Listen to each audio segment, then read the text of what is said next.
20.1 Molecular Model of an Ideal Gas. In this session, we will explore the microscopic world of gases to understand how their large-scale properties arise. Our outline includes the foundational assumptions of the structural model for ideal gases and how we relate pressure to the microscopic motion of molecules. We will then move into the molecular interpretation of temperature, the theorem of equipartition of energy, and finally, define the root mean square speed of molecules. By the end of this discussion, you will see how the motion of individual particles explains the macroscopic measurements we take in the laboratory. To build our structural model, also known as kinetic theory, we treat a gas as a collection of many molecules. We begin with our first assumption. The gas consists of a number of identical molecules within a cubic container with sides of length wood. The diagram shows one such molecule with mass, m, not moving with a velocity vector inside this cube. A crucial part of this assumption is that these molecules are point-like. This means they are so small that the volume they occupy is negligible compared to the total volume of the container. This allows us to focus on their motion rather than their physical size. Our model relies on three key behavioral assumptions. First, the molecules obey Newton's laws of motion, but their overall movement is isotropic, meaning they can move in any direction with any speed. Second, we assume molecules interact only through short-range forces during elastic collisions, meaning there are no long-range attractions or repulsions between them. Third, the molecules make elastic collisions with the container walls, conserving kinetic energy. At low pressures, we usually ignore the internal structure of the molecule, treating it simply as a moving mass that contributes to the system's energy through translation. Let us analyze a single molecular collision with a wall.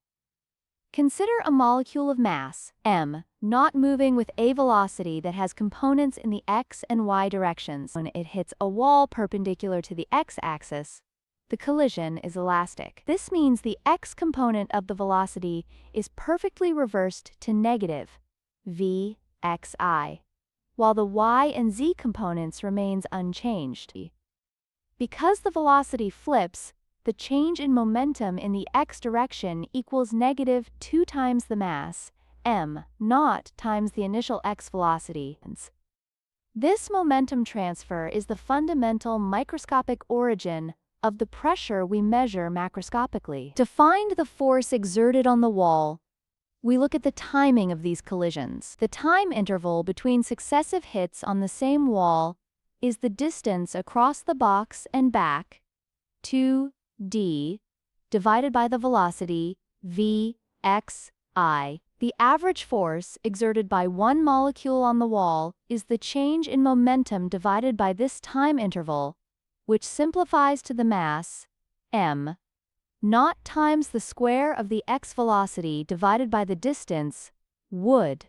To find the total force for a collection of n molecules, we sum these individual forces, resulting in the mass over the distance times the sum of the squared x velocities for all particles. Now we relate this force to pressure. We define the average of the square of the velocity components as the sum of the individual squares divided by the total number of molecules, n. Since the gas is isotropic, the average of the square of the total velocity is equal to 3 times the average of the square of the x component. Pressure is defined as force divided by areas.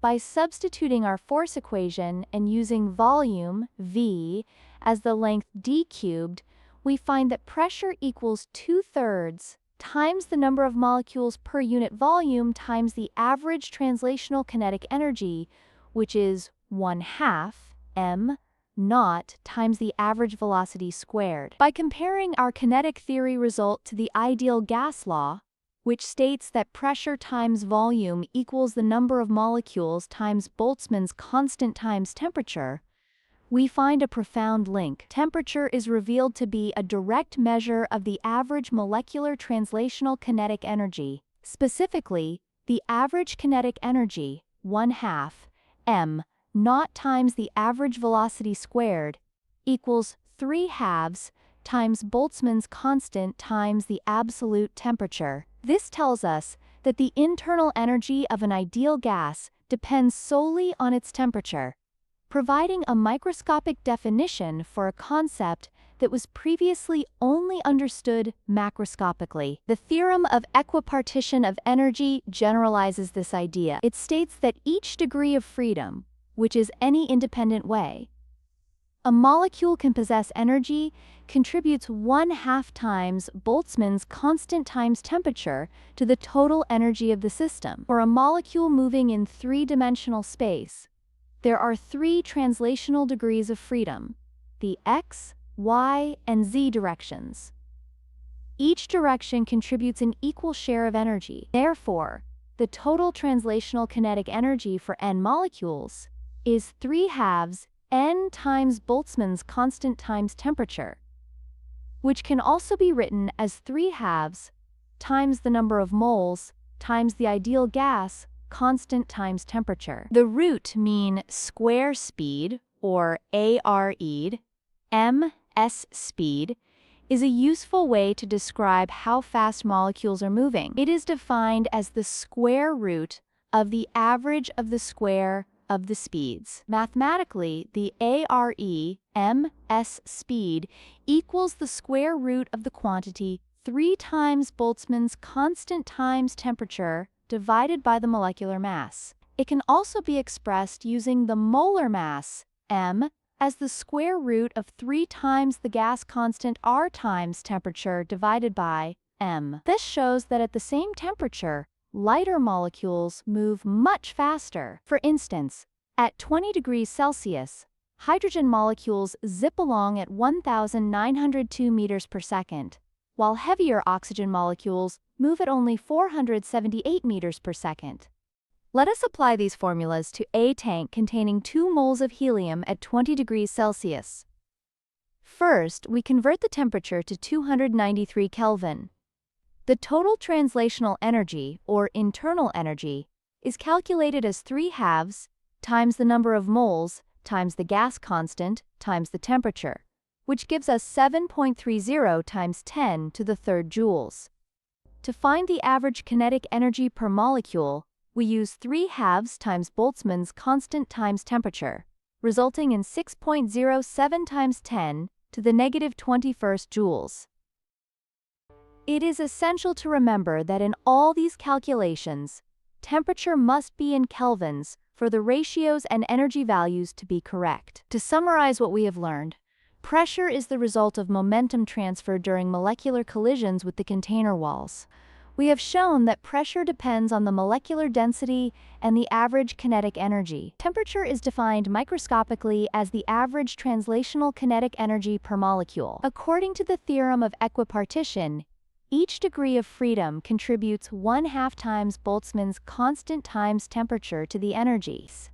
Finally, the root mean square speed of a gas is determined by both its temperature and its molar mass, confirming that heat is essentially the energy of molecular motion. We conclude with 2 review questions to test your understanding of these microscopic relationships. First, if you double the absolute temperature of an ideal gas while keeping the volume constant, by what factor does the ARE/ms speed of the molecules change? Think about the square root relationship we discussed. Second, consider a practical example.